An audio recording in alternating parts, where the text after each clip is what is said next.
Greetings, fellow investigators, and welcome back to our video podcast, Into the Darkness, where my friends and I play the Call of Cthulhu role-playing game. I'm your host, Tom Rayleigh.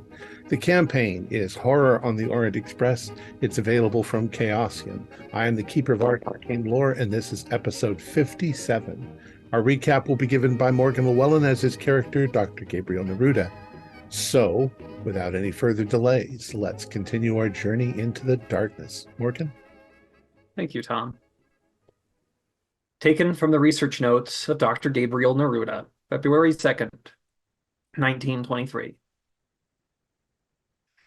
As an object of worship, the Sedefkar simulacrum is rather peculiar in multiple respects. Humanity has, for the entirety of its existence, tried to make sense of itself, its purpose, and its place within the wider world/cosmos. Simulare, pretending, simulation, a lacking mockery. To hold the simulacrum, now that we have assembled it as a holy relic, is to worship a twisted blasphemy of the human form. It is as though it asserts that the human flesh is and mold is merely a clay thing, something made and discarded by a fickle child. Normally, human religion and religious artifacts center humanity. And so what does it mean to hold humanity's insignificance and fragility at the core of one's theology? Its curses, too, add to its uniqueness. Pilgrims often traveled great distances seeking blessings and boons from reliquaries. Why would one go to stand in the presence of the bones of a saint if one were to be plagued for the rest of one's life with pain in the corresponding limb as a result? The masochistic nature of interactions with the simulacrum shed light on the masochistic nature of the religious body that produced it and hold it in great reverence. The simulacrum forces one to confront the fragility of one's own body, the lack of control one has over it. At any moment, the body can be mutilated, severed, it can be bled, pained, or otherwise warped or destroyed. The cosmic forces at the heart of the simulacrum's theology do not preserve the self, the body, nor the world. They serve only decay. Anyone familiar with the expansion of cosmology in our modern age would not be surprised by such a nihilistic and amoral worldview developing in light of scientific discovery regarding the vast expanse of space. But the simulacrum baffles us here as well, as it and its religions are not modern occurrences. The age of the thing makes it blasphemously anachronistic, both in terms of its abstractions and its physicality. What craft produced such a thing is utterly alien and unknown to us. My dear Clara, of course, would tell me that once again I have lost my head. Her choice words for moments where she believes that I am over-intellectualizing everything around us.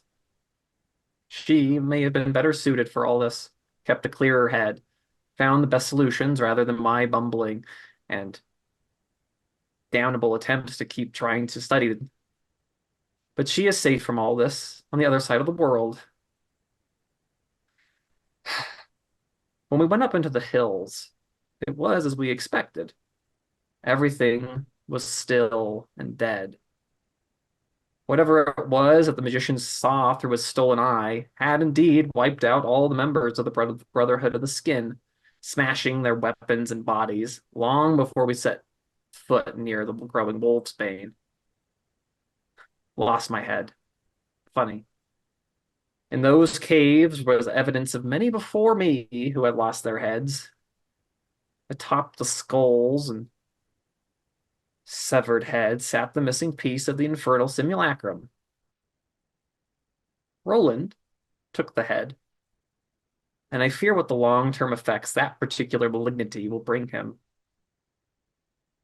I would be remiss not to talk about my suspicions regarding a figure that has followed us across Europe. A stone gargoyle thing that I fear once answered to the name of Tullius Corvus, that old Roman who was bathed in blood under the gaze of this same simulacrum, the same head, all those millennia ago, and became what one can only describe as a proto-vampire.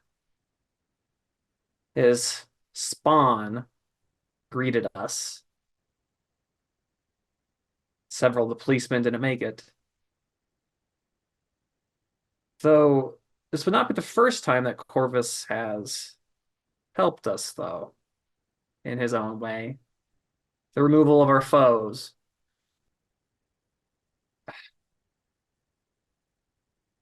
But these blood-sucking corpses that burn at the touch of Wolfbane, it's it's all far too much. Its motivations are beyond me. And now we are heading at long last to Constantinople, to hopefully destroy the simulacrum once and for all. Though I have a feeling that Corvus is not done with us yet, that we will face him again before this is all over. To that end, I have pressed Wolfbane into a pocket Bible, as that seemed the most fitting thing to have on hand should this confrontation come to pass.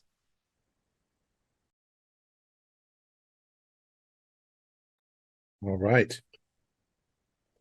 So you've boarded the train, you've settled into your rooms. You had mentioned that you wanted to keep the pieces ultimately apart. Um, you are, if you recall from the way the train is laid out, you are in the Claudette uh, car, which is the second to the last car on the train. Um, Before that car is the Côte d'Azur, the salon. Then there's a couple more sleeper cars, and then you have the restaurant, which is at Ile du Nord, the North Star. And then ahead of that, you have the kitchen, and you have the fourgons where they store all of the boxes and things like that. Ahead of that, then is the train, the engine. So you guys are settled in Claudette, right about in the middle of it. We'll say five, 4, 5, and 6. Those are both bunk bed rooms. But I think that you're fortunate. Whoever gets the single doesn't have to share it with anybody. Nice. So you get on, everything gets put together, everything gets underway. You probably go in with dinner, which is very nice. And in the middle of dinner, the chef de train, who you've just barely gotten to know, he comes up and sort of under his wing, he has a young fellow, looks like he's maybe 22, 23 years old, dressed in a blue uniform. And he says, Messieurs, I am very happy to present one of our newest conductors. He is going to be in charge of the salon, and but he is in training. So please bear with him. He is very well trained. He speaks 5 languages. He should be able to help you very well. This is Monsieur Jean-Marie Peters. And you see this bright young man who you realize has a vague resemblance to Henry Peters. Oh, Andre. Mhm. And he says, I can take your order and recommend a wine. Oh, well, I would like a gin and tonic. Very good, sir. And so he takes Mm. all of your orders. Um, he has that bright enthusiasm of somebody who's really looking forward to serving on the Orient Express. So you end up I meant to mean you've moved to the salon car where the drinks Mhm. and stuff are, and it's evening, and there's a couple of other waiters in here who are also serving. Um, but as the evening is going on, people are leaving and going, and so you have a bit of privacy.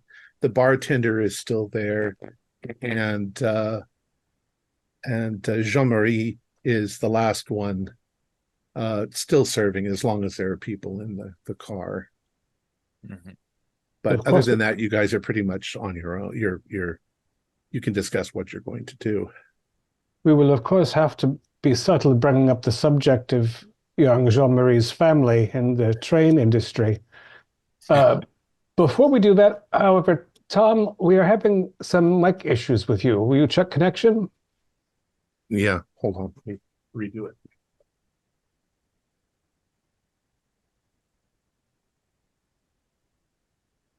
The crackling from beyond. Mm-hmm. Starting to push through.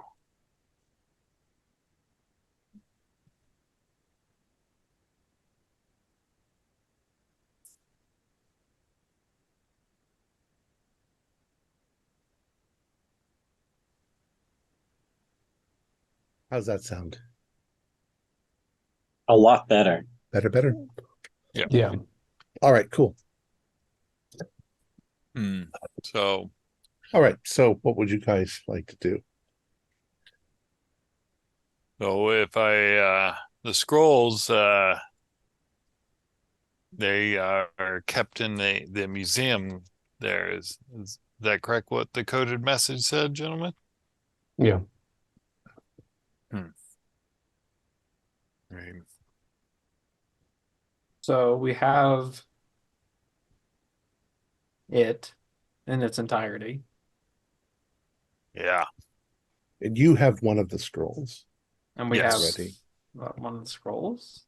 Yeah. Scroll at the head.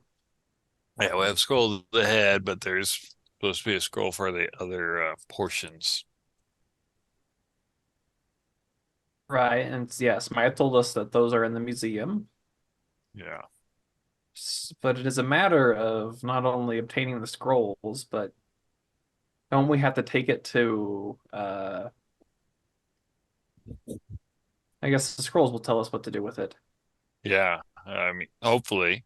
I mean, you think Smythe has actually seen these scrolls, or is he just theorizing that he knows what to do? Yes, I believe Smythe has not been in Constantinople for some time because of previous difficulties. Yeah. He may have seen one of them or read of them. My implication to me so far is that there's probably some site of creation that is not within the walls of Constantinople, Istanbul itself, but we probably will learn the specifics of destruction of the artifact from the scrolls. One would hope.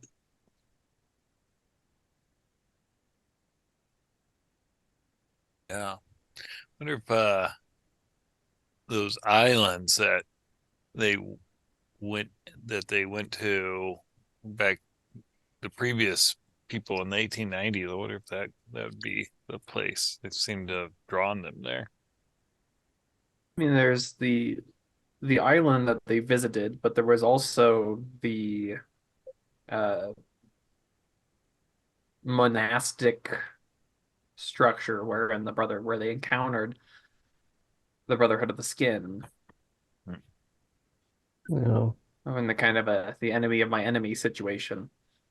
Yeah. The sort of stronghold where they were, that was just across the strait. Mhm. So it's not in Constantinople, but it's across from it. The islands are the Prince Islands. Is that what they were? And That's right. they're kind of to the west of Constantinople. And then There's the building where the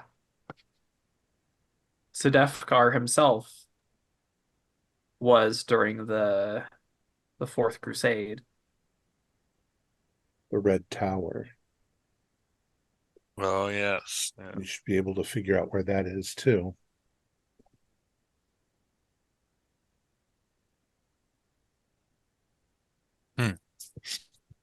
let's see. Let's see. Looking back from our initial letter from Smythe, um, the rituals in the Sedefkar manuscripts, the scrolls, to destroy the simulacrum. It needs to be done in the Perilli Kami, an abandoned mosque that predates Islam and Christianity. A novel site, then. Yes, yeah.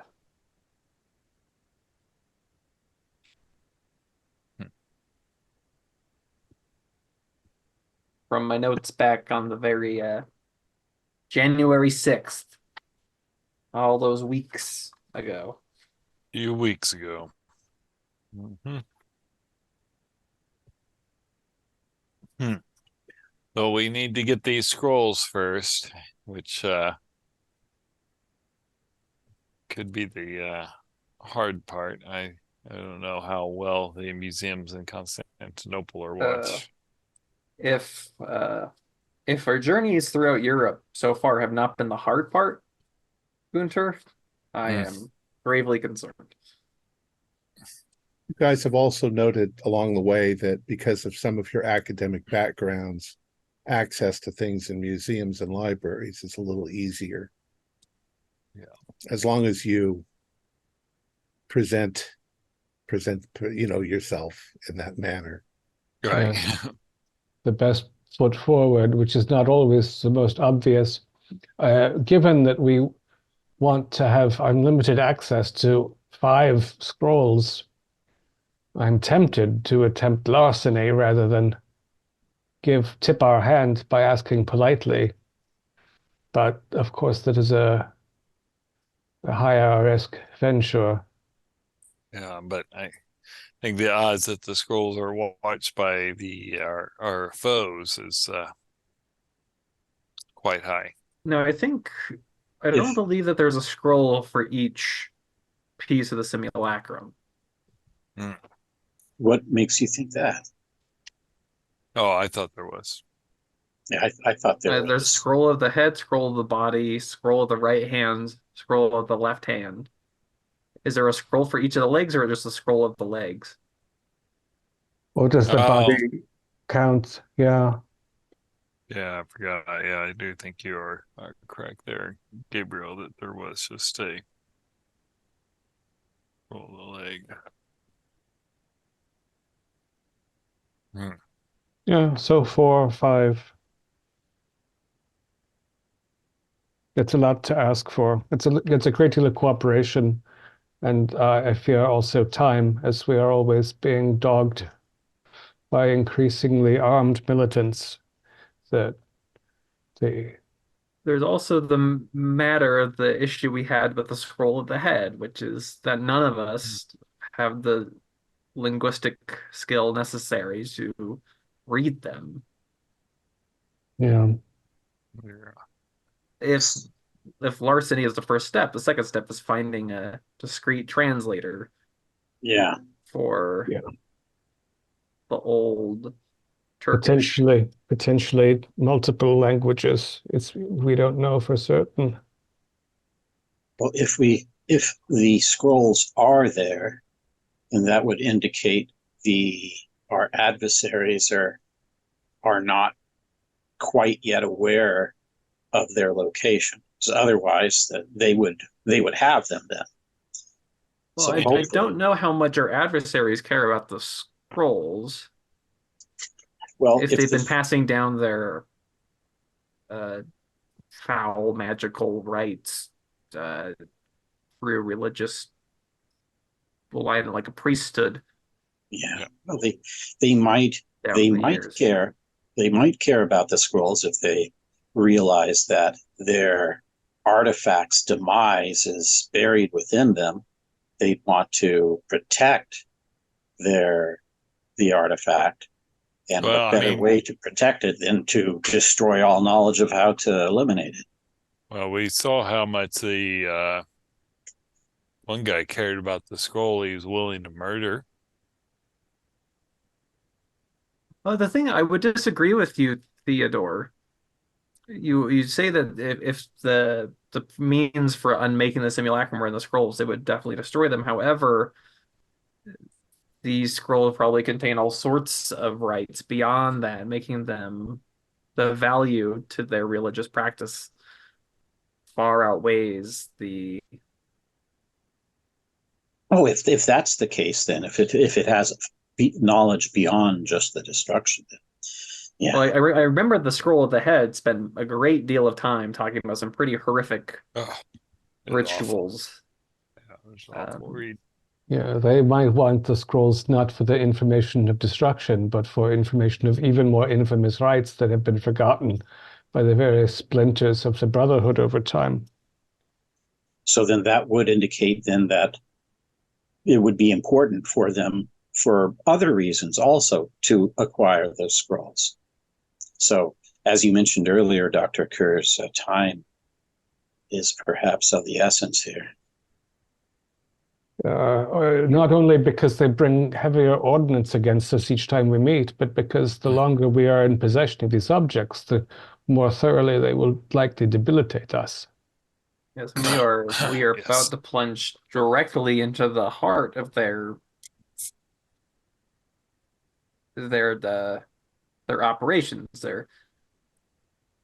their sphere of influence has at center point, Constantinople. This is where they are based, according to the account of the Blood Red Fez. So we're not only do they desperately want the simulacrum and the scrolls, but we're also have to destroy the damn thing in their own backyard.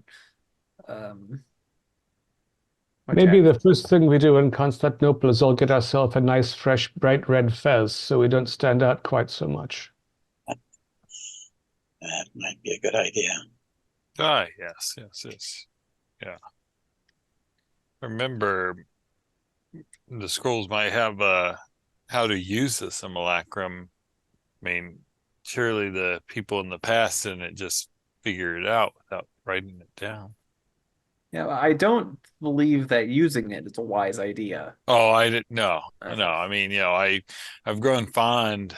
I hate to say it. I've grown fond of the torso, and I ache when it's not near me. But I don't want to cede more of my will to it.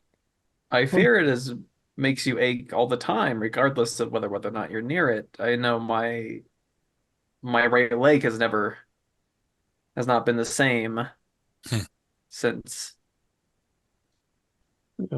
I touched that simulacrum piece.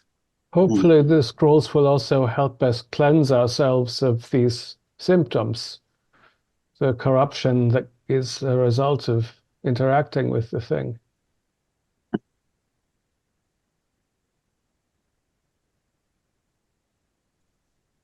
Or you could cut out the arthritis, Dr. Curse. If you recall from some of your research, the scrolls probably they were written by Sedevkar, detailing what he learned about the thing. And there was also one of them, I think the head one was also prophecies about him losing the thing. Yeah. He knew he was going to die and lose the simulacrum. And you were correct, Dr. Neruda. There is just a scroll of the legs, not one for each leg. So, So there are 4 scrolls. We have the scroll of the head with us, and there are 4 that we need to obtain in Constantinople. Yeah. So Jean-Marie comes up and he says, "Is there anything else I can get for you this evening?" It's yours. I would be quite delighted by another glass of this excellent wine. Oui, monsieur. Jean-Marie, what drew you to your career choice? Oh, well, it's something in my family. My father and his father, going back quite a ways, all served on the Orient Express. I'm from Belgium, you see, and we've always prided ourselves in our ability to serve, because it's a good way to make the world a better place. Mm. It's good to see that the family tradition passes down and that you're happy with what you have found. You're very kind. Yes, yes. I'm quite proud to serve. My grandfather is a bit of a hero. Oh, really? Yes, back in the late 1800s, he rescued a woman and her child when fire got aboard the the Orient Express. And unfortunately, he lost his life, but it was quite heroic, giving his life to save somebody on board the train, a passenger. Yes. Sorry to hear, but well, glad. I barely knew my grandfather. I understand, yes, but yeah, he would be proud of what you've become. Yes, and I am. And it's a long tradition that we hope to keep going. How long have you... Is this your first? This is my first voyage. I have been in training on some of the lesser lines for the last 3 years. Have you ever been on the Orient Express before? No, actually, this is my first time. Oh, well. Welcome aboard. I hope you have a very restful night when you're off work. Well, I'll sleep during the day, sir. Excellent. Anything else? Coffee?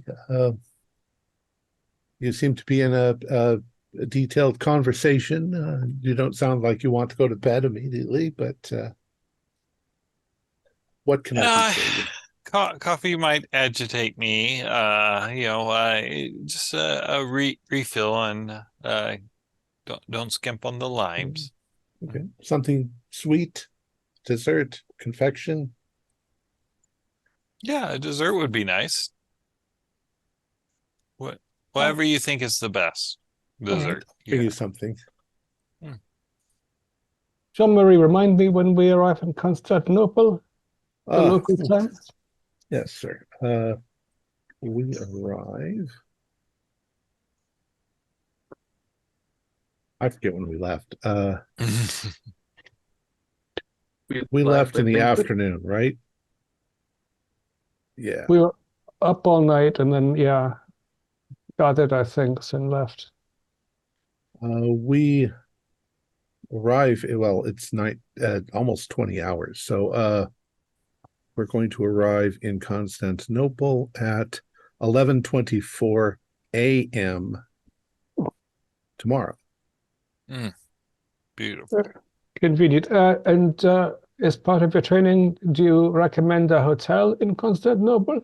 Oh, well, the most famous one, of course, is our own hotel, the Petrus, I believe. Agatha Christie made that one very famous. Pretty sure it's the Petrus, yeah. It's a very beautiful hotel. And it's connected to the Compagnie Internationale des Wagons-Lits, so all of your stuff can be just taken right there without any difficulty. Constantinople is a beautiful city, from what I've been told, very cosmopolitan. It's a hub where many different cultures come together. Oh, yes. Do you know if the Petrus is near the archaeological museum? Oh, there are quite a few archaeological museums. You probably mean the one that's attached to the palace, the old Sultan Palace, Topkapi, the Topkapi Museum. He wouldn't stutter. He would have this all memorized. Yeah, the Topkapi. It's not that far. Constantinople is a city you can pretty much walk through, except the outskirts. It's quite large. It's also fairly congested. So trying to cross the bridge in the middle of the day won't be easy. And you should also, he warns you, be careful. You know, that where there are lots and lots of people, there's always lots of crime as well. But if you stay with your group, don't go down any alleys. Mhm. You'll find people saying, come, I want you to see something, and don't. Yes, we have met uncivil locals in the market previously. This is not the first leg of our journey. Do you or the chef de train arrange rooms for us at the Petrus? We can do that, absolutely. Yes, sir. I think that will simplify things now, gentlemen. I agree. I think simplicity is bliss sometimes. We will I can do that for you. He takes down the information. He says I can set that up when we get to Svilengrad, which is technically our next stop, but it's just like a 5-minute stop or a 10-minute stop for water and stuff that they put on board Excellent. in the middle of the night. Yes, I can send that ahead and arrange that. I'll wink to Dabrowski to give him a good tip. And I'm biting my tongue not to say his grandfather's name.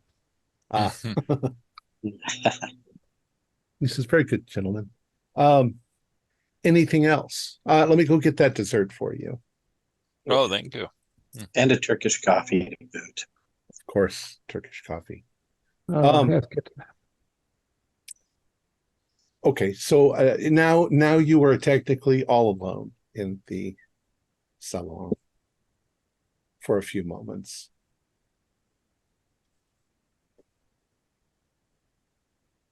I assume we were discussing discreetly when we were not alone. Yeah. Yeah, you were.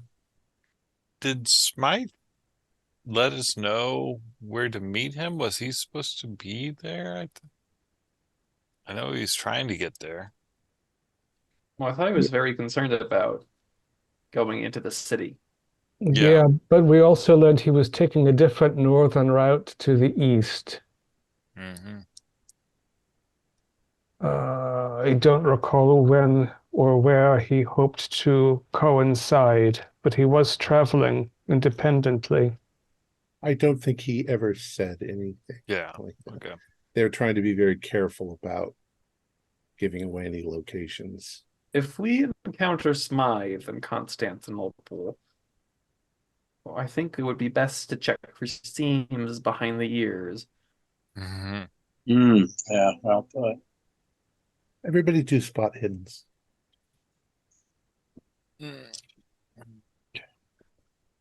31. Ooh, that sounds good. 04. Ooh, even better. That's it. That's an extreme. Regular only. Sounds like we're going to give it to Gunter since he is sitting at that spot on the table. Mm-hmm. Jean-Marie didn't leave. He walked away from you towards the what would be the sleeper car going forward in the train, and he has stopped. He's standing in the center of the aisle, just staring into the doorway, and he suddenly he turns sideways and he says, yes, it is rather hot. And he immediately starts to go to open up the window. Jean-Marie, Jean-Marie, who are you talking to?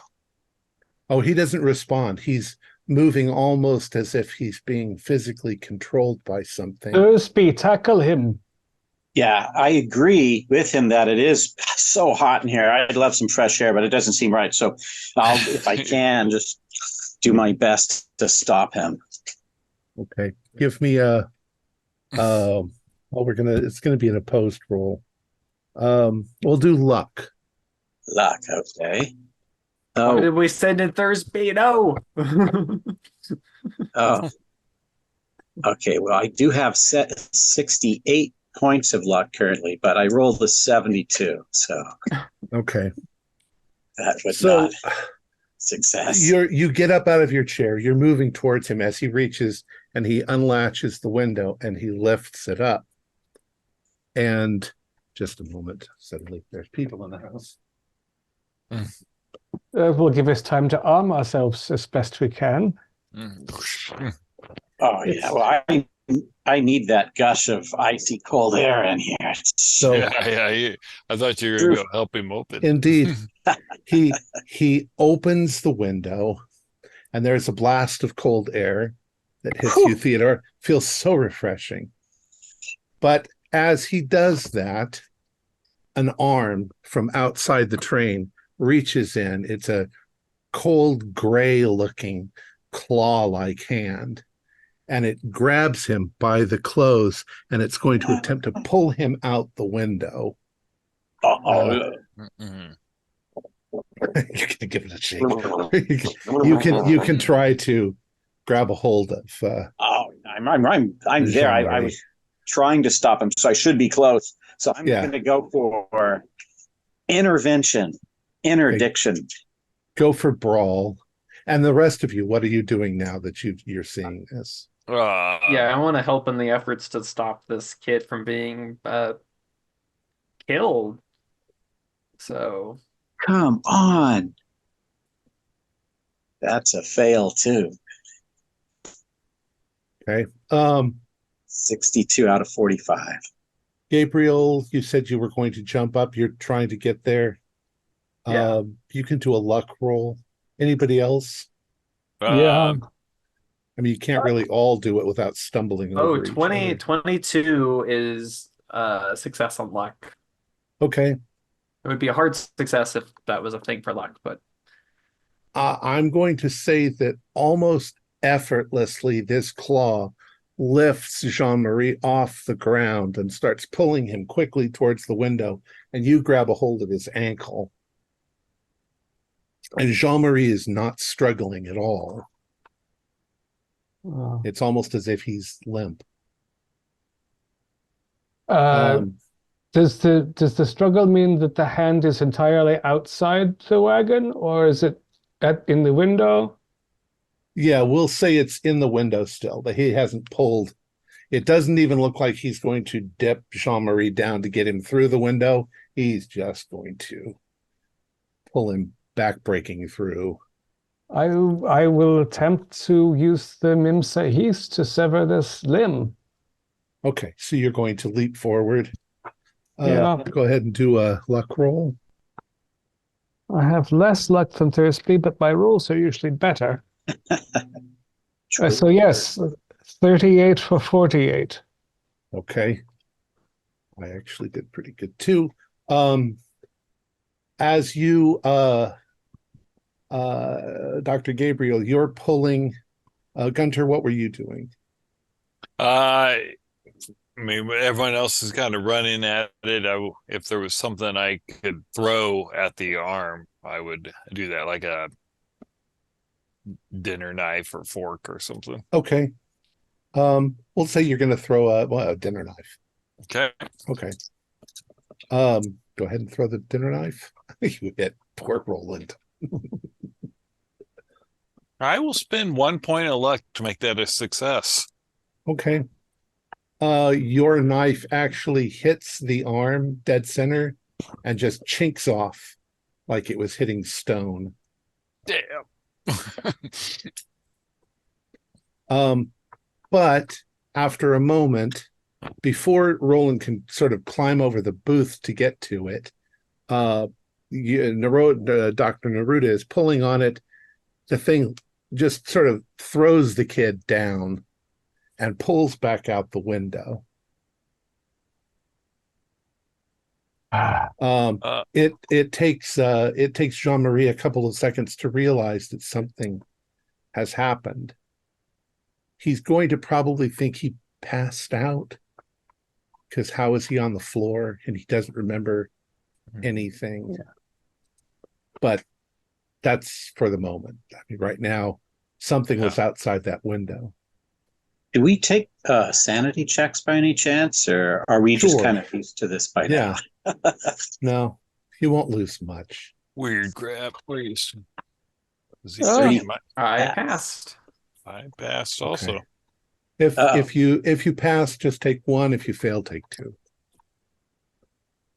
My days are hot tonight. And Dr. Neruda, you were close enough. Do a spot hidden. See if you saw what was out there.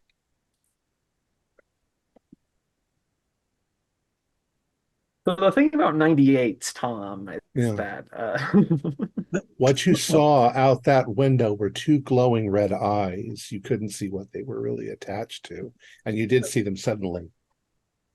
Might have I gotten a look, since I was like the first to respond to try to be there? Yeah. Oh, that's right. You were there first. Okay. Oh, look, another failure. Isn't that's a surprise? Yeah. You saw red eyes. Something glowing out there. There was a thumb in the way somehow. Neruda, do you think this is the inverted walker that you have had visions of? The inverted walker, the gargoyle thing from the clock tower. I think it's Tilius. If the gargoyle Tilius wishes to injure young Peters, does that mean Peters is a danger? This is the thing, because I think if I'm connecting the events, it did kill. It's no friend to the Brotherhood of the Skin, but it doesn't mean that it's not hostile to us as well, as evident when its children attacked us in that cave. I wonder if it was birthed in front of the simulacrum, it might want it for itself. In some twisted. So tell me what you do immediately. Obsession. Shut the fucking window. Okay, you shut the window. Nice breeze, though. Do you continue to stand right there? Do you pick up Jean-Marie? I think Dabrowski has the most skill in health, improving people's health. Dabrowski, make sure the young fellow's okay and see if his skin is really his own. He doesn't seem to be, he's just shaken as if he'd passed out. He says, maybe my uniform is too tight. I'm so embarrassed. No, it's it's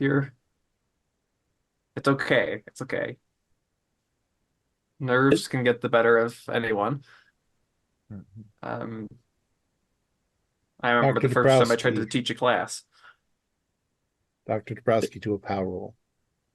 Yes, that's... Don't like that. Yeah, always good. No, I failed. Okay. So you guys are all there. You're picking Jean-Marie up. Dr. Dabrowski has gone to examine him and make sure everything is okay. And he reaches out to take Jean-Marie's hand, and you think that maybe he's feeling for a pulse. And then he looks kind of blank for a second.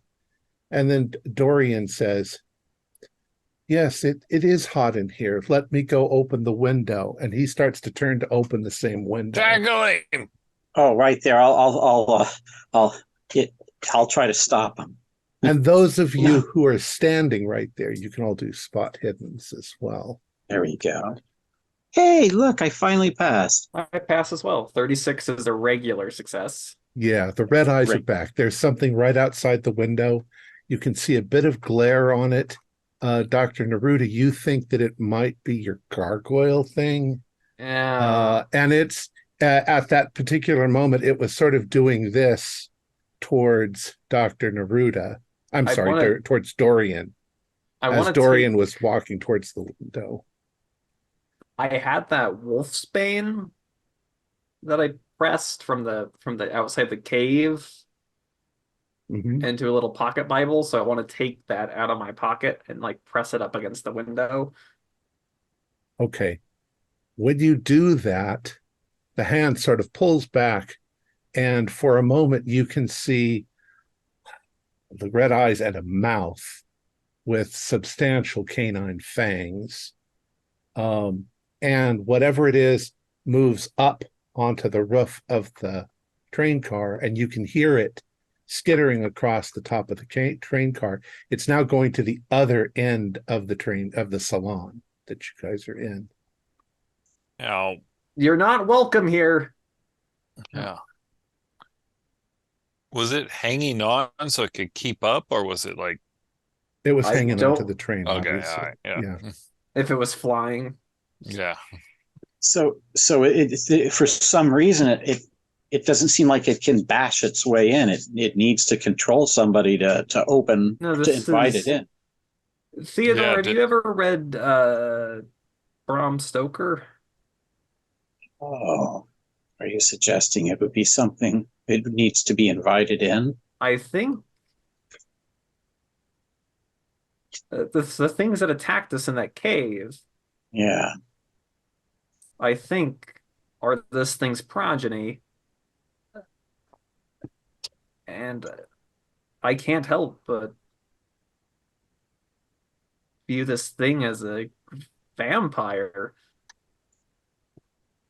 Yeah. You all suddenly hear a sound. It sounds like heavy canvas ripping. And the only thing that comes to your mind is that the connection between the trains is shielded from the outside by a heavy canvas thing. You pass through it when you're going. Uh, how? I'm trying to remember the order of train cars. Is salon Okay, so car if he's disconnecting us? well, that would be a big metal thing. This Yeah. what your guess is, let's see, Claudette, your car is on one side of this uh, salon, and then Bridget is on the other side. So it sounds like he's tearing He's his way tearing. in between Claudette, between uh, the blue side, the Okay, so this lounge, is how and he's breaking into the little vestibule that you'd use to get between the right. cars. Okay. And you can see there's a window, in the door. You can see Mhm. it come inside, Oh, gee. and it it takes it a second, but it suddenly flings the door open. Ugh. And what you see is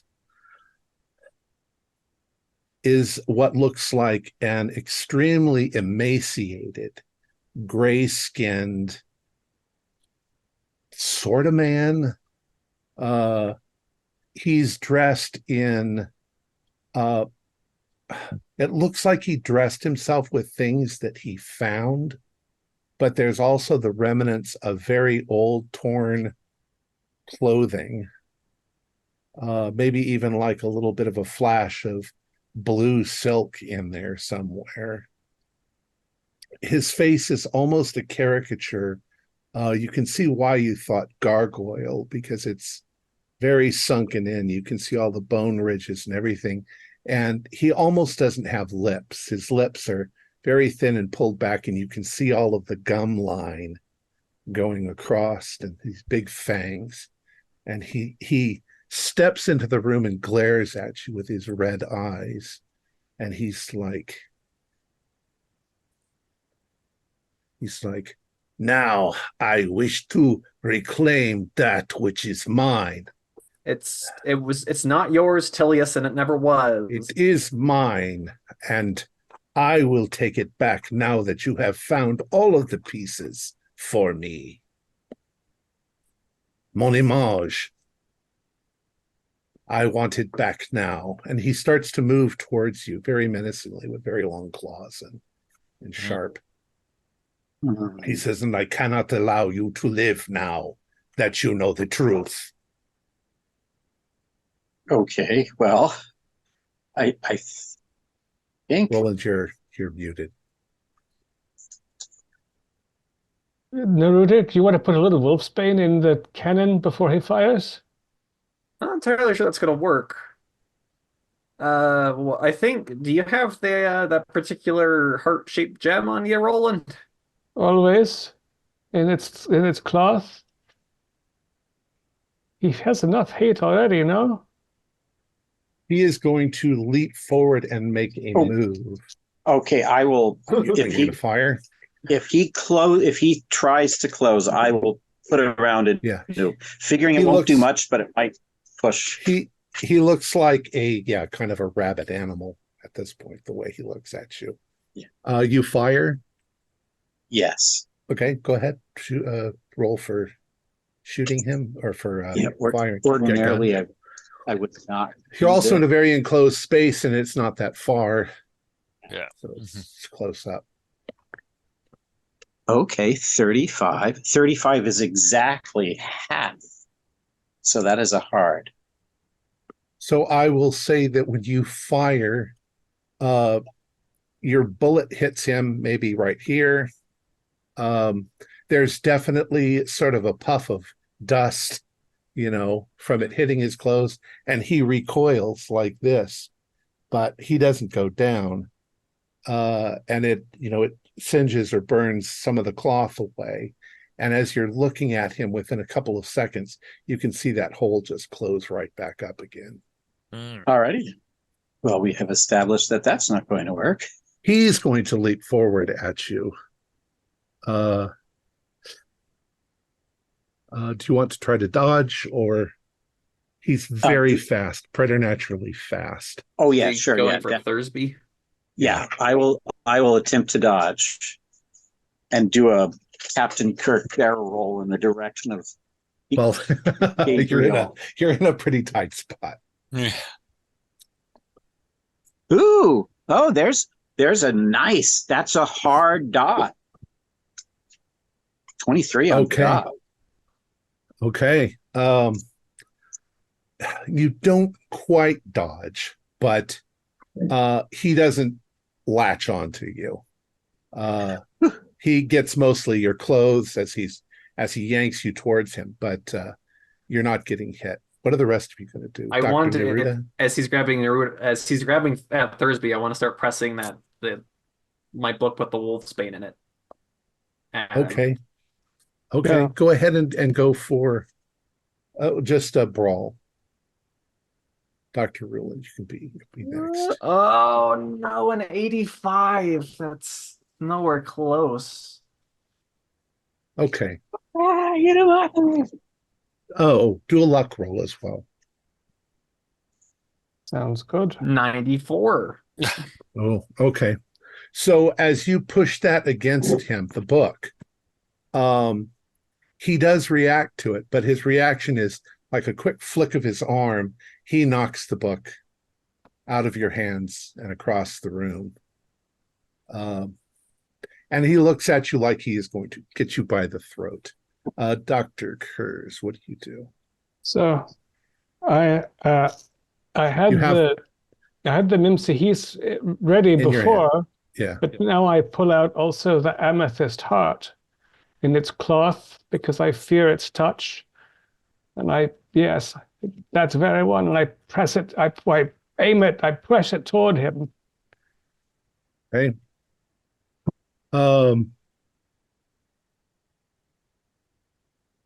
Once again, do a brawl. You're trying to hit him. My best skill, after all.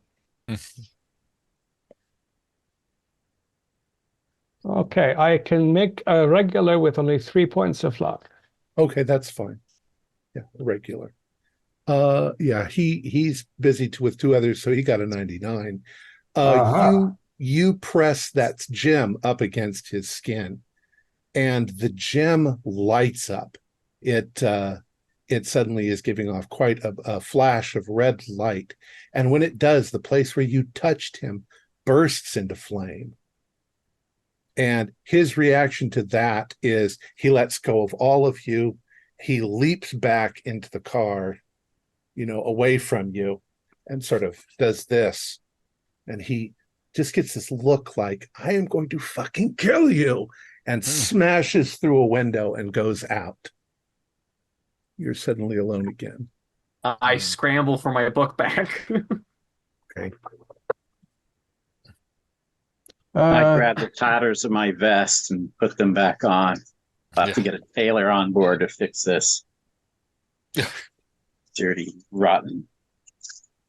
Thank you for thinking quickly, Neruda. I have become so attached to the Mimsahis. I forget that we have faced another demon of hatred in the past. No, this is Henri's grandson made me remember Mimi and what happened there. Speaking of which, Jean-Marie is probably a little traumatized at this point. He doesn't know what the hell is going on. But he's sort of backed into a booth. Okay.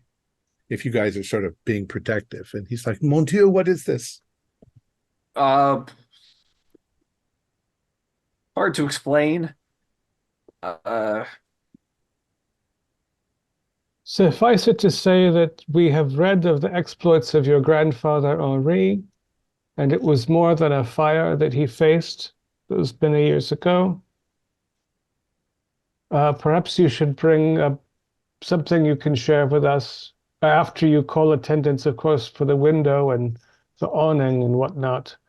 What shall we say burst through? Bandit. It's not a train robbery. I think it's just is the weather bad outside, or is it? It's cold. It's probably snowy. But Jean-Marie will have caught a glimpse of a humanoidish figure going through here. Jean-Marie will have to learn something of the truth, but the rest of the train must remain in ignorance, yes? Oh, definitely. What if there was a fugitive on the train? There we go. Fugitive. I like that. Because the glass went broken outward. We can't say a rock fell in. A violent fugitive. We recognized a criminal from a description at the train station. He was skulking around, and when he was confronted, Mr. Thursby is a famous hunter. The fellow, terrified, threw himself out the window. You can, of course, Jean-Marie, improve the story in whatever way you think will be convincing to the chef de train. I have this. Hold on. I don't think that thing is going to give up so lightly. Where the hell did it go? If it could compel us to open the window for it, there's a train full of sleeping people. Yep. And it can also, maybe if it detects where the pieces are, it might just bypass us and go straight for our quarters. Well, it wants us dead, it said. We know too much. But that's a good point. Perhaps we should make haste to our quarters to make sure they're safe. We. See. Sweet, yeah. Oh. French, We have Spanish. Yeah. On delay. we have put the pieces in our room. We took them out from the foregons. We've been quite protective of them. So yeah, if we go to our rooms, then they can't get us. It can't get us and the pieces. Also, Thursby and I could check the roof of the train. I wouldn't confront that thing in a place where it's just so fast. If it knocks that jewel or the Memsahis off into the snow, we'll never find them again. Yeah, there's not a lot we have that can combat it. We need if we're going to confront this thing, it needs to be in the confines, I think, of the train. Outdoors, its maneuverability is too much for us. Yeah, we think it can more or less fly after all. So you're right. So we have to take shifts overnight. Yeah, secure the pieces. Retire to our room. make sure that Jean-Marie is okay. Jean-Marie is not bleeding, or is he? I've No, got a but decent first he's aid. quite white and shaken. Yeah. Maybe I'll go to the bar, pour him a drink. Well, he's like, I must alert the staff, but I'm not sure what I'm going to tell them. Tell them that you found the window broken.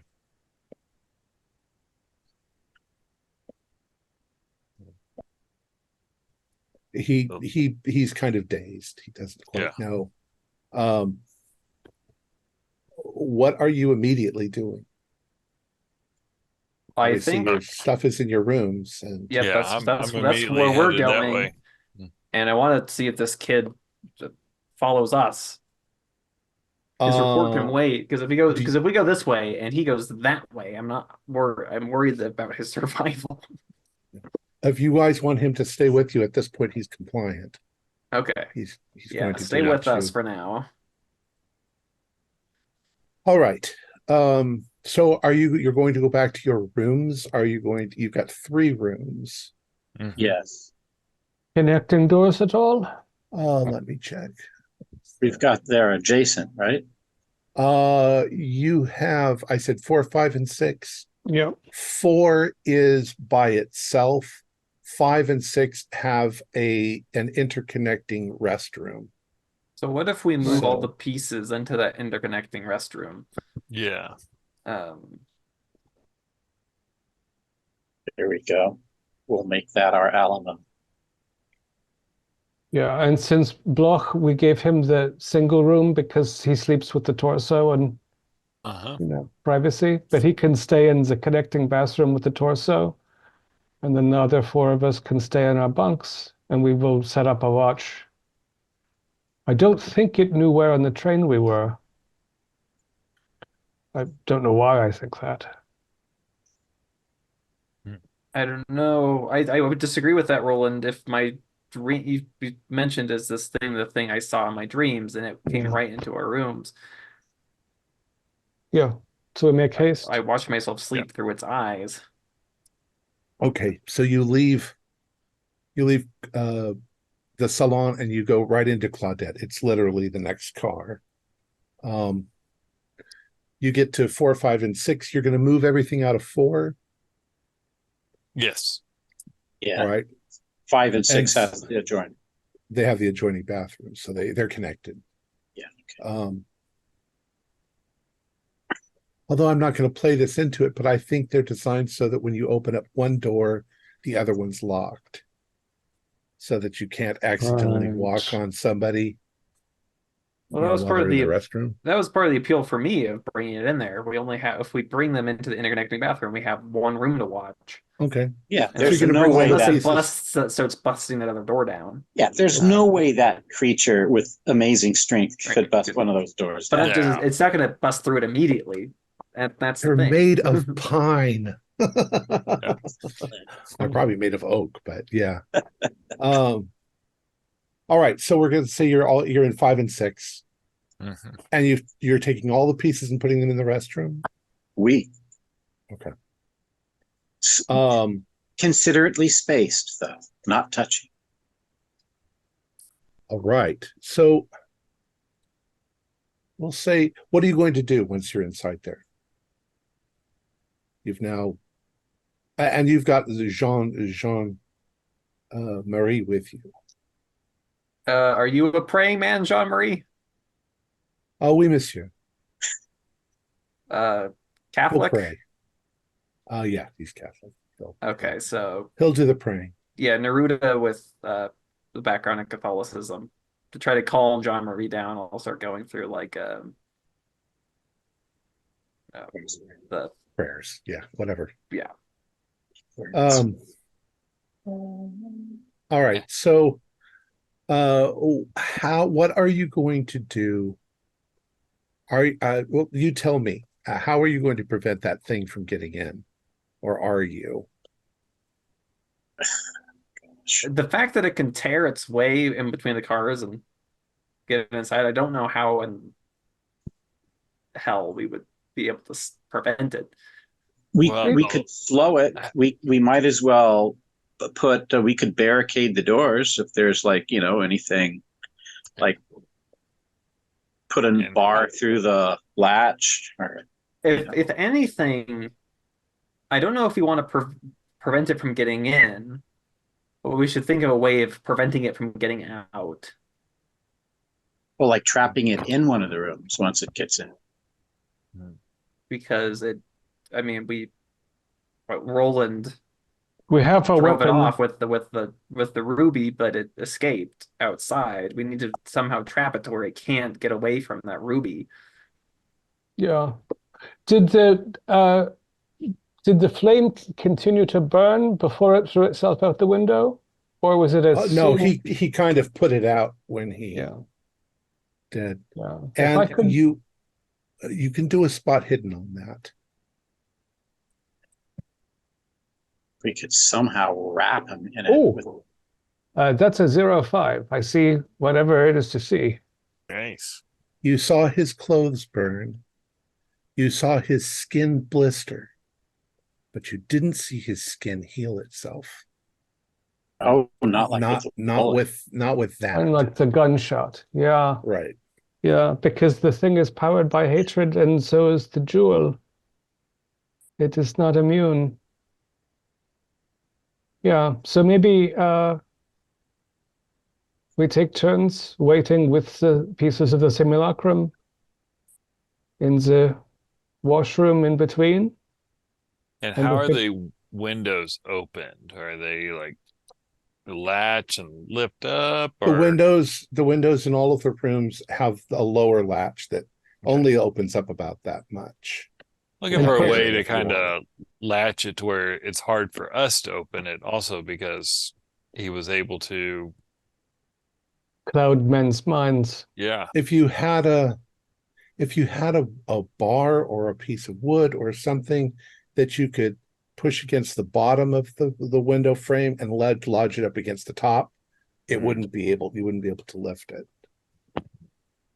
And the people whose minds are clouded do not seem to be very mentally competent. Yeah. Also, I assume the thing can't break in. I don't know how strong the thing is, but it went out a window, not a wall. It tore the canvas, not the face of the. And I assume the window in the washroom is too small for a person to pass through. There is actually no window in the restroom. No, yeah. So with the pieces and the heart in there, I don't know that he would even dare attack. He would have to corner himself. It could be desperate. Yeah, he's not been so desperate that he wouldn't wait and watch for us to collect all the pieces. If we could somehow get one of us on one of its arms and one of us on another arm, then the third one of us could just ram that item right into it. I don't think it's a matter of us holding on to it. I don't think we'd have to really subdue the thing. I think it would take all of it. I have a feeling that it's going to be, if we can corner it in a sense between the book, which it doesn't like the wolf's bane, like it's children. Yeah. And it doesn't like the jewel. So I wonder between those two things if we can somehow corner it. I'd like you all to do spot hiddens. Uh-oh. It's just been sitting there with this funnel up against the train, overhearing the plans. Listening. That is 9. That's 48 regular. is a regular success. I have. I got an extreme. Okay. I also. Who passed? Raise your hand. No? Wow, you all did. Okay, I guess it's kind of obvious, but you can all do sanity rolls. Those of you who passed, because and just take one if you fail. But in that instant, you look over and you notice that it is outside of, we'll say 5, outside on the outside of the train, looking in the window, and it's watching you, and it's kind of got a scary, shitty smile on its face that, looks like the man with the giant mouth face. It's looking at you and it says, I've left you a present outside your cabin. If you do not give me the simulacrum, I will kill one passenger every hour. It then moves off. Oh, How many hours to Oof. Istanbul or Constantinople? We'll say, 20-hour well, trip. yeah, you've got until 11:24 tomorrow. is 16 at least. We've been on the train for a few hours. And it's currently, we'll say, about 1 a.m., maybe 1:30. Oh, Yeah, I don't think this is a matter of negotiating. It's a matter of we have to entice it to attack. He also Yeah. left you a present outside your cabin. I have a feeling I know what it is. mm-hmm. True. Outside of our cabin. Yeah, you open the door. It's probably in the hallway ahead.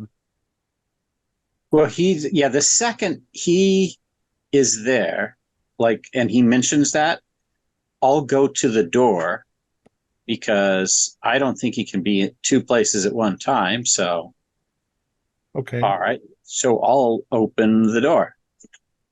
Okay. With- There is a burlap bag Oh, Lord. sitting there. You can see that it's got dark stains on it, and there is something about like that size in the bag. That's not good. Throw it out the Do window. you grab it? Pull it in?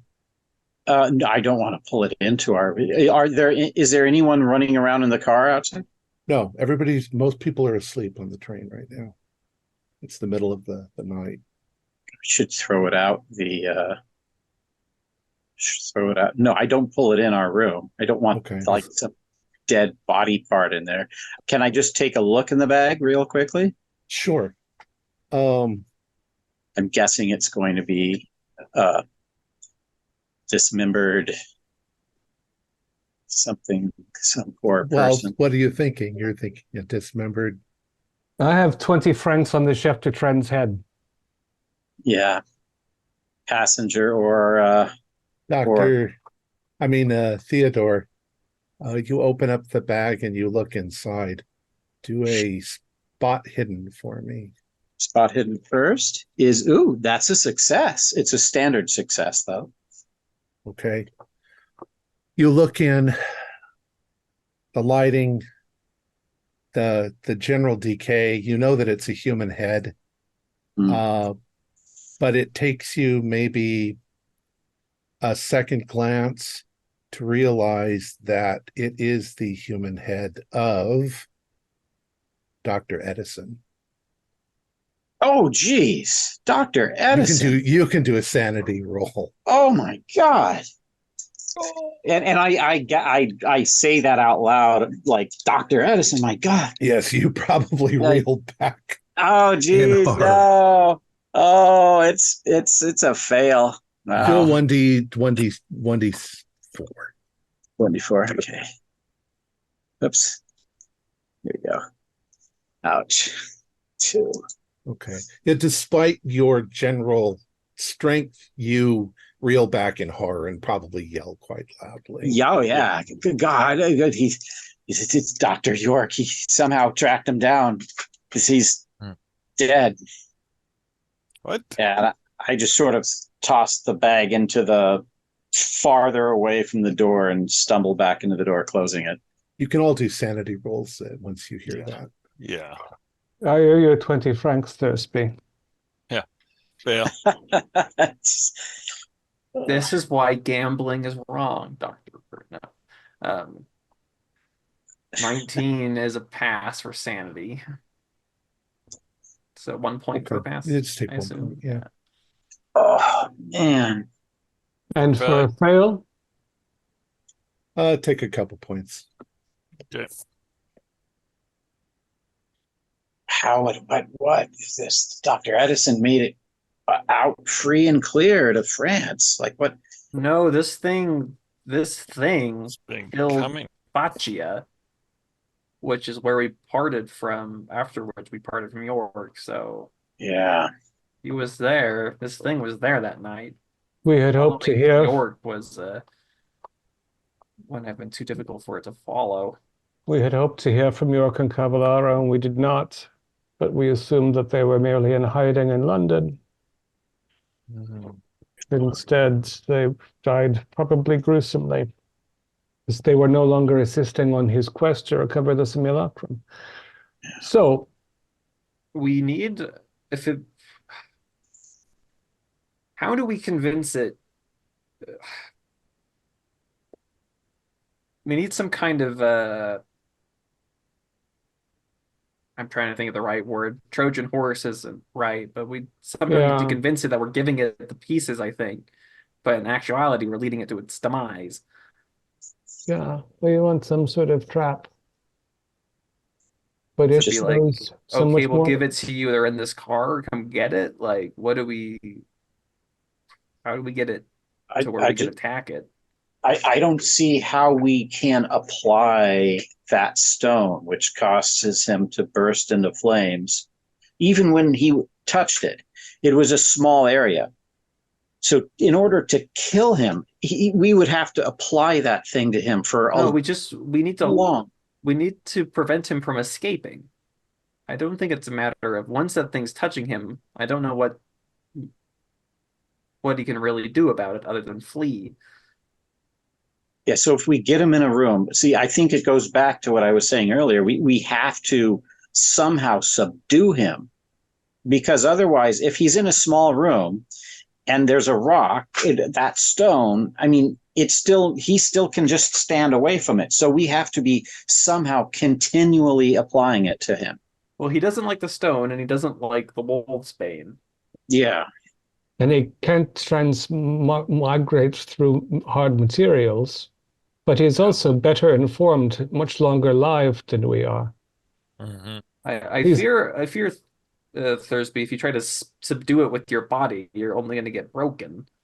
I agree. I'm just saying that I don't know how to, like, in a small room where he's trapped, how he's not going to willingly hug this thing, which causes him immense pain and to burst into fire. So he'll just simply avoid it. So somehow we have to apply it to him to where he cannot get away from it being applied to him. And I can't think of anything other than forcing it on him. I mean, unless we can wrap him somehow in it. I have two ideas, both of which are terrible. Let's hear them. One is that I have never attempted to press the heart against any piece of the simulacrum. They, of course, appear to be completely solid, and yet we know they can be worn. So they are capable of holding things. Perhaps we put the heart in the torso, we reach the torso out through a window at him, he presses it into himself and bursts into flame. The other idea, which is probably even worse, is that someone puts the armor on. I think that the simulacrum, when worn, is stronger than Tullius Corvus, but then we probably have to find a way to kill whoever puts the armor on. I don't think we would be capable of taking it off. I think it is too corrupting. Yeah.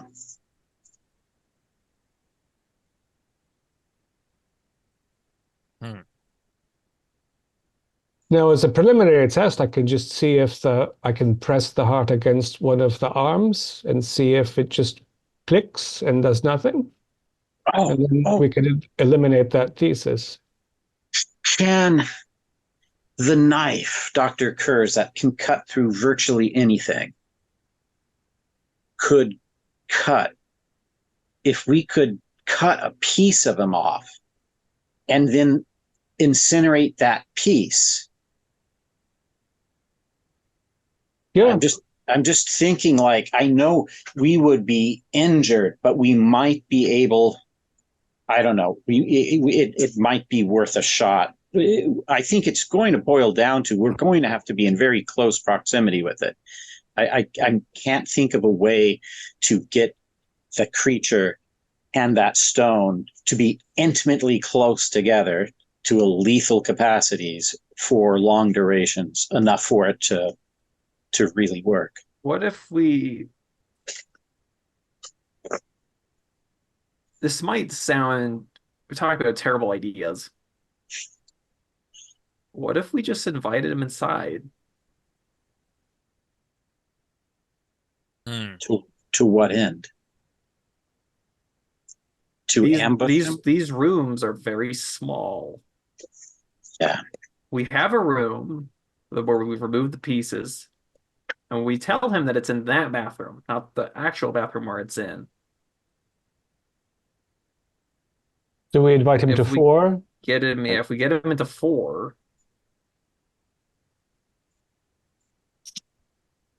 I mean, yeah. I don't know. A combination of ideas in this regard is one of us takes the heart. Mm-hmm. So what if we faked the surrender? We were thoroughly freaked out that he's given us our friend's head, and we said, okay. It's like we open a window and we call out, hey, like Tilius, don't kill anyone. We give up. And we say that it's in that bathroom. And when he goes to get the pieces, but he doesn't find the pieces, he finds Roland with the heart.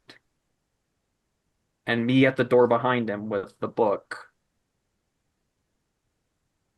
Actually, I should bear the Nimsehis because it has been teaching me how to use it, and anyone can bear the heart. And we wedge a stick in the wind, like we wedge that window of 4 shut so we can't get through it easily. If he is vampire-ish or esque, what about the sun? What about sunlight? We have never seen this figure in the daylight. Yeah. But maybe if we could trap him long enough in the room, just knowing that we could release him come the sunrise. That could put him in a sunrise is an awfully long time from now. And trapping something very strong. About 5 hours. 5 hours. So also we could tell him that if he doesn't back off, we will simply destroy the Sedefkar simulacrum. He might not know that it is impregnable. Say we will smash it to pieces and he will never get it. I don't know how we get this message to him. It seems as though he chooses our communication. Yeah, at the clock tower when I saw him, it was during the day, but the sun was cloud covered. It was raining. Mm-hmm. Oh yeah. And so we could wait till daylight, but if the clouds don't cooperate, and he would know his weakness and he wouldn't stick around till the morning. So we have to somehow trap him for duration. We have to deal with him. Yeah, we have to. He will, because if the sun, if the sun hurts him, he obviously knows it and he won't stick around till then. So the only way to bring that into play is to somehow trap him. So if we could put the pieces in a 3-foot thick safe and push him into it and then slam the door, we could trap him. Other than that, I do not see him being trapped so much as beating us to death and tearing off our limbs. This may sound... We have only one advantage over him, which is clearly we have better information, which is why he has been following us and letting us do all the work for him. He doesn't have the background. He hasn't read the texts we have read. He had never met the blood red fez, perhaps. He certainly didn't have spies working for him. So it's a matter of knowing what he doesn't know, perhaps. How close are we to the storage car? They're in the front. Yeah, you'd have to go through Salon. Bridget and Amelie, through the restaurant, then you'd be to the storage cars. I'm just trying to, like, there's no chance that we're carrying a coffin on board, or maybe large luggage, like a steamer trunk. Oh, a steamer trunk. We've got steamer trunks. Probably lots of steamer trunks and large things. I don't think a steamer trunk is going to stop him. Well, yeah, but if we could somehow get him in there, close it, and then just weaken him, just something. I'm just trying to brainstorm ideas how to. I don't think it's a matter of trapping him until the sun comes up. I think it's a matter of destroying him. So if we can get him to a box, we can drive a wooden stake through its heart, or burn it with the gem, or burn it with the wolf's bane. Yeah. I don't know. Keeping it in place. Yeah. For a prolonged period of time doesn't make sense to me when we have means to damage it. Yeah. I was just thinking the sun would be all encompassing. He couldn't get away from it easily. That could kill him. Whereas the stone seems to be like, ow, it's hurting me. He flicks it off of him, and then he kind of recovers. That could be. But anyway, yeah, I like what you're saying. I would maybe just all wooden stakes, the stone, the book, garlic. There will be garlic in the kitchen, most definitely. Yeah. Oh, garlic on the bullet. Nah, the bullets, that would just burn it off when I fire. Never mind. Darn. Garlic, do they... God, I know werewolves don't like silver. Do vampires like silver? We could try everything. I haven't read Bram Stoker as close, so I can't remember. And besides, well, Dorian would know. Can I roll a cult? Sure. Yes. What do we have against vampires? Okay, 38 is a hard success on a cult for me. Yeah. So I'm not sure about the silver. The silver is in a lot of modern stuff, they say, but silver is definitely werewolf. But wolfsbane, garlic, sunlight, a stake through the heart, fire. All of those things will work. Cutting off their head, that's also one that usually works.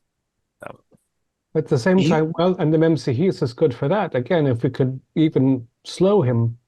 But also the myths say that he can't travel over running water, for example, the vampire. Yeah, that's probably, he's obviously been able to do that. Yeah, he hasn't been traveling around in his native soil in a casket, so we don't know which of the supposed rules are in play. He didn't seem to feel compelled to count the poppy seeds that were on the muffins down the end of the train or anything. I wonder. I still think, I mean, we say some of those are definitely not true, but the one about the plant, I mean, he doesn't like this plant.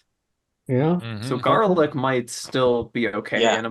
And we have the wolfsbane, the ruby, and the memsahis.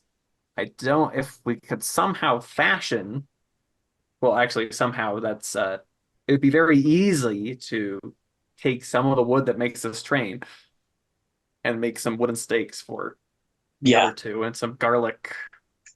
Yeah, I'll take some garlic and smear my two hunting knives with it.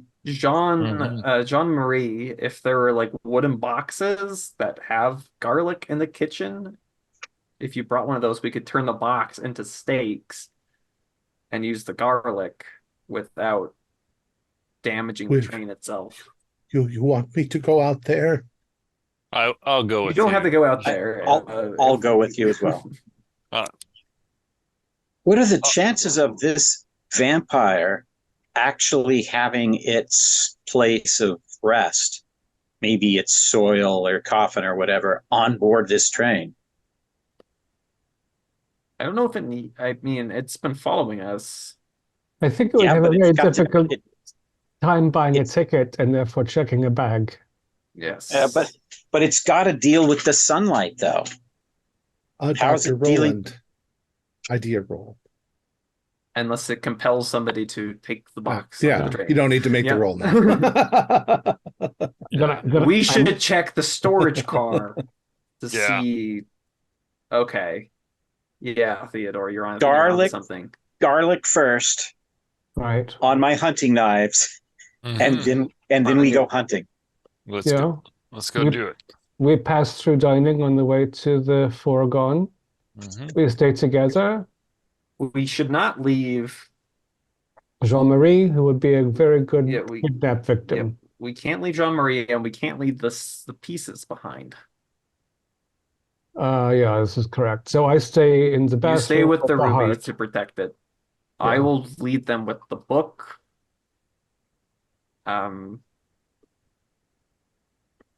Because the salon, we're right next to the salon car, and the salon car has garlic in it. We should hopefully be able to increase our capacities of defense. I think you might only find olives there.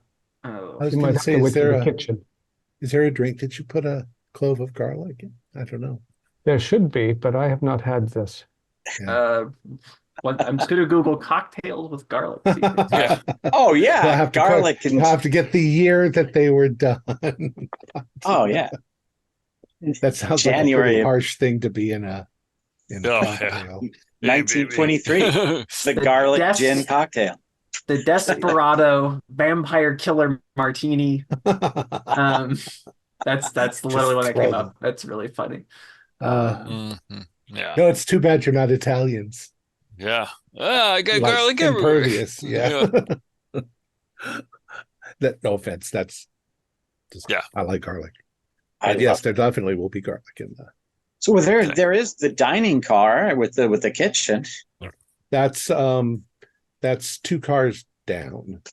It's Wait, on the it's- way. It's 3 cars down from where It's you on the way to the to Yes. storage and the Yeah, foregone. so And we're going the right direction. We just need to make sure that he Yeah. does not come in and kill us all before we can get to the garlic. That's so. Everybody I do a listen roll. oh god, 12. Ooh, 58. that's promising. 12 is a hard success. 82. Fail. Mhm. For those of you 58. Those Out of of you who 50%. pass, you hear something. It's in the hallway, in the corridor. It sounds almost like a growling, like, well, I mean, you've been to the zoo. It sounds like one of the big cats, like a big cat, sort of, that sort of, they don't purr, they sort of make that sound. You can sort of hear its footfalls, but they're very soft, moving towards your door. And then there's a sound almost as if that's transforming into something else. And then you hear scratching on your door. Oh god. Have you considered my offer, or shall I kill this man? I have How the about Tilius? We hold off on your insane games for a moment and talk about this like reasonable gentleman. Then just open the door. how about you leave the train and leave that man behind, or begin destroying the simulacrum piece by piece? First, I will shatter the left leg. And then 20 minutes later, I will shatter the right leg. Maybe I will use this blade of ancient days to slice it to pieces. You wouldn't dare do such a thing. It is not sacred to me, Corvus. Corvus. It definitely goes quiet all of a sudden, like it's thinking. My Is there friend, like a peephole in the door that No, Ah, okay. There's a human inside you, Corvus, although you Do may not not, remember. do not damage the simulacrum. I will let this man go. All I want now is my effigy, my image, l'Imaginie del Diavolo, the statue.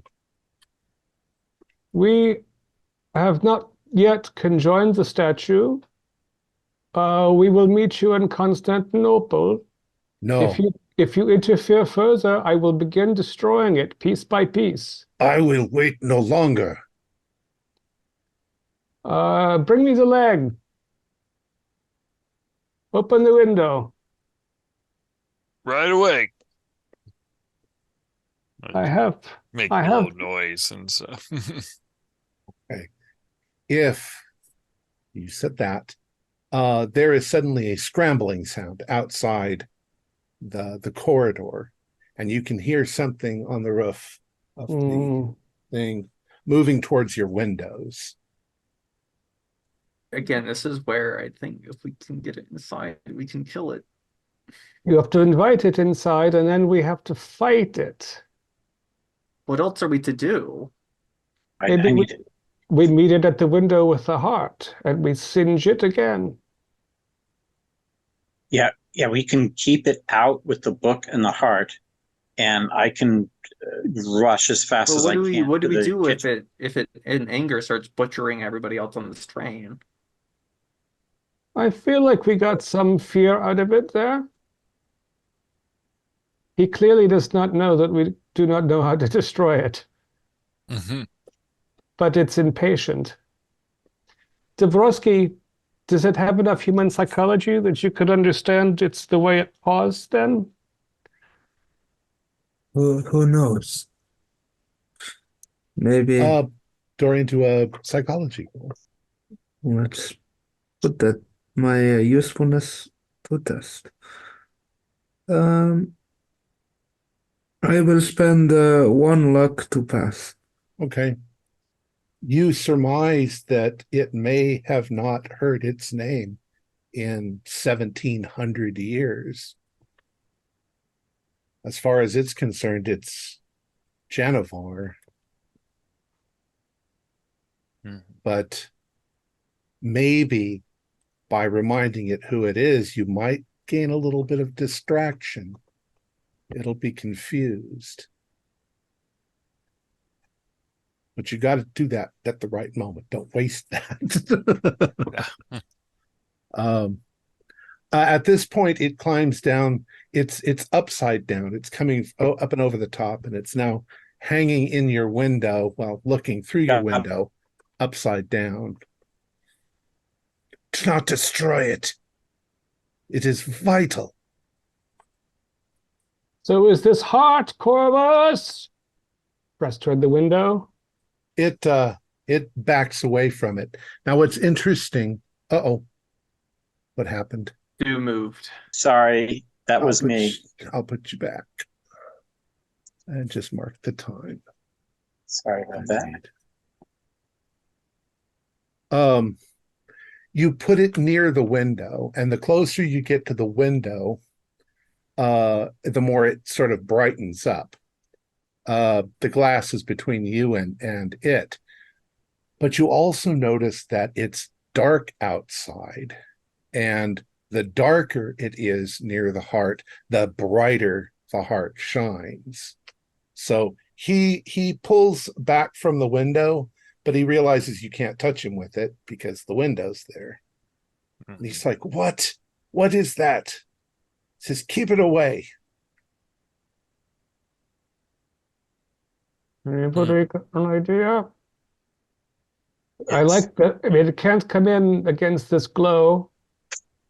It's keeping it at bay, but we have a terrible stalemate here. It's a process that the simulacron's going through. It's all turning into that piece by piece. Do not think that I will not tear this train apart and kill everyone on board.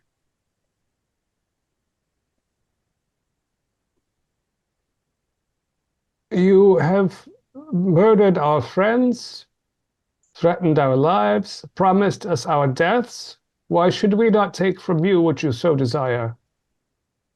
Should I start with the left leg or the right? He just starts growling, and you can actually see a transformation in his face when he does it, almost as like there's an animal inside trying to get out. He seems to be able to change shape. Yeah, big cat in the hallway. Yeah. You also kind of notice there's on the edges of him, there is kind of an ephemeral purple mist that hangs around him, as if he can transform into that as well. Everybody do a Jeez. we'll go with its memory idea. It's an idea. It's intelligence roll. Oh, 37 is a hard success on the dot. 14's an extreme. Okay. So those of you who passed, you kind of remember that purple mist. You were surrounded by purple mist when you were in France in in the in basement. Genovar's basement. Oh, he was waiting down there. And Gunter, yeah, you remember it tried to choke you all to death. Yeah. And then it realized we were useful. You also remember that Katari, the little girl, said that she saw a scary man outside of her second-story window. That's right. Yeah. Yeah, he didn't leave his estate. So the question is, was he the leper as well? Thank you, Has Ben. Been That was Tilius. brother Merovac. Yeah. Well, now that you say that, Mhm. looking at him, he's not just emaciated. If it wasn't for the fact that he's 1,700 years old and very sort of sunken and skeletal, the condition of his skin looks like leprosy as well. Mhm. Yes. Mm. It's always been Tilius. Mm. How did Sedefkar get a hold of it? Did he find it in that cave?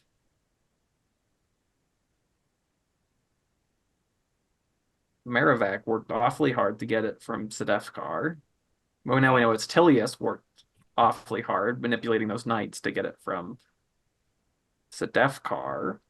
But where did Sedefkar get a hold of it? Well, maybe this is speculation for another time. We have more pressing Yeah. problems. Yeah. Imminent doom. Feel free to ask him, Neruda. He's looking angry and impatient, and it looks like he's about to run away again. Doctor, Oh. I just wanted to ask, Dr. Roland, are you doing anything else? You've got that stone in your hand. You can feel the hatred sort of bleeding through into you. It makes you feel very uncomfortable, and you don't know why you don't know why you're trying to help these other people in your room. So you can feel the influence taking over. Well, I hate the thing outside more, so I guess I shall push the stick away and start sliding the window open so I can thrust it out at him. Okay. It's going to try and reach in and grab you at that same moment. So we'll see how that.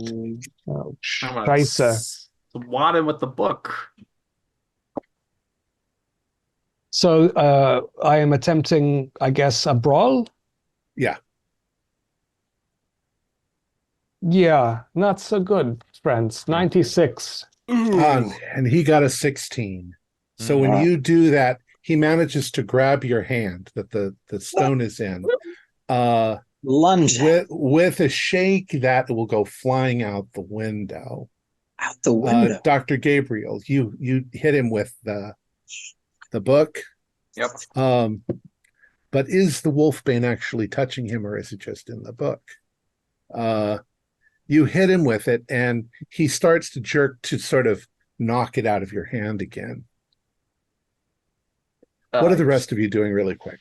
I'm trying to assist Dr. Kurz, and if I see him losing, I'm going to try to aid, maybe catch the stone as it falls out, or interdict it, just wedge myself in between the open window and Dr. Kurz so that I'm there. And Gunter? I was going to grab part of the Sedef car because I was thinking he's almost like a drug addict. Maybe if he sees it, he'd kind of lose his focus. Which part are you going to grab? I mean, I'd always go for the torso. It's the biggest, part. bulkiest part. I'm a big guy. Now I'd probably grab a leg. But the leg the leg I've been carrying around also. Grab a leg. Which leg? You have the left it's leg. It's been my left leg. Yeah. Leg. Yeah. Okay. Yeah. I go for the left leg. And are you going to what? Just hold it up so you can see it, but not, be close to the window where you could reach it. So for you, he's growling as he's doing this. He's got a hold of Roland. Theodore, you're trying to wedge yourself in there, but you realize that your shoulder is coming to a position where he could latch onto it with his mouth if he wants to. Oh, okay. Well, Roland, your hand is grabbed with the stone in it. What do you do? Do you struggle? Do you do anything else? If he is tugging me toward him with the stone in, then I have leverage and I can press it into. Okay. Hold his grip and his arm. It's like you're being held by stone, so you can't really push or pull against him. Do you have the Memsahis? Can we cut his arm off? I will have to reach for it because I put it away to open the window. Okay. Why don't you do a brawl roll with that? Could I assist since I'm like right there, like whatever? Yes. If you want to reach down and grab Kurz's knife. Yeah, I'll do whatever I can to like just two people brawling one should be better. Okay. So I'll take up. Is that a bonus die then? Why don't you both roll luck? Whoever gets the higher luck will have pulled out the knife. Mm-hmm. I have a success. I am exactly on luck. And I am, let's see, 16 below. So I definitely passed. So before Roland can pull it out, you reach down and pull it out. And in that moment, the blade itself kind of lights up blue. And Theodore, you feel like you know exactly what you want to do. You want to stab him with it. Oh, yeah. I want to slice his hand off. That's hurting my friend, Dr. Kurz. So because go that's ahead. What you'd ordinarily do. Go ahead and roll a brawl. Brawl. 27. That's a hard. Boom. Okay. You where do you want to hit him with it?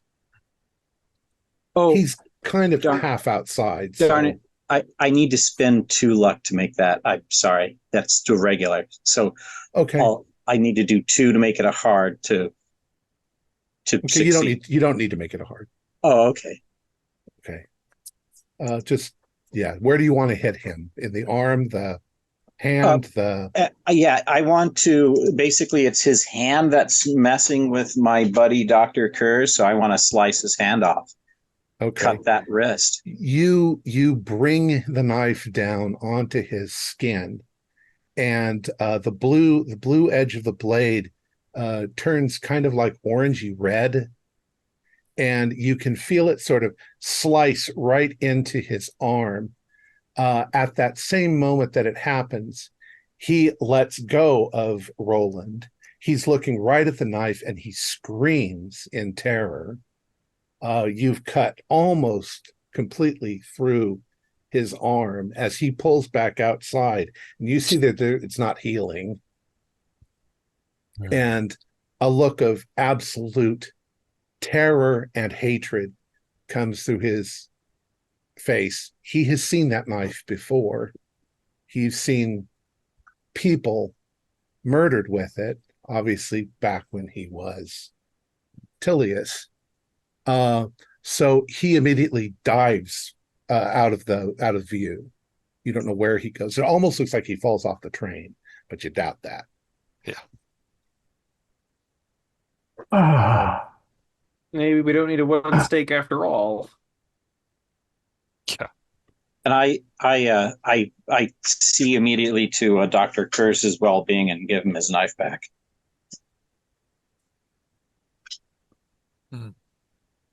Yeah, and I sort of drop the stone in the handkerchief on the nearest bunk and look at my hand and see if it is burnt by that thing or not. As you've taken off as you've let go of the heart of hatred, the feeling's going away. You can feel the sort of influence of it going away, but it is glowing quite brightly at this point. We Like might actually be able to find him by using this as a beacon. Yeah. We should definitely press the attack, though. At the moment? If he's injured, and if we can get Yeah. to the foregone and destroy his box. Yeah. If you are right that his soil is in the foreground, then yes, we have him frightened and weakened. Yeah, it stands to reason. Otherwise, I mean, that's all supposing that he does have a weakness to sunlight. Because if he does, then in order to be traveling along with us, he needs to be somewhere really close, probably on board the train. Then let us go. Right. All right. So do we want to call it here, or do we want to continue? I think it's up to Dabrowski, I think. He's not feeling very well tonight. All right. I maybe call it here. This is what, an hour and 50? Yeah. So we'll say, well, I mean, we can say that a number of hours have passed in waiting in your rooms and waiting for something to happen, and he attacks, and then you wait. So next episode will be Hunt for the Vampire. Yeah. Okay, cool. Our players included Morgan Llewellyn, David Gasaway, Stuart Lipley, Keith Craig, and Josh Harwood, with yours truly as the Keeper of Arcane Lore. We have a Discord server where you can chat with other members. You can set up private games. You can learn the finer arts of gameplay and game mastering. We provide audio-only versions of our shows, free for you to download from Spotify, iTunes, or Podbean. Support for our show is provided by our Patreons, who are listed in the closing credits. If you would like to join them, please visit our Patreon page, listed in the description, or you can use Super Thanks by hitting the button just below the screen. Like, share, and subscribe to our channel, and punch the bell icon for updates on our latest shows. And leave us some comments. We enjoy reading them and answer any questions you might have.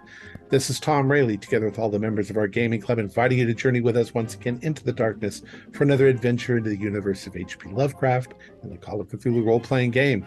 Until next time, good luck, good gaming.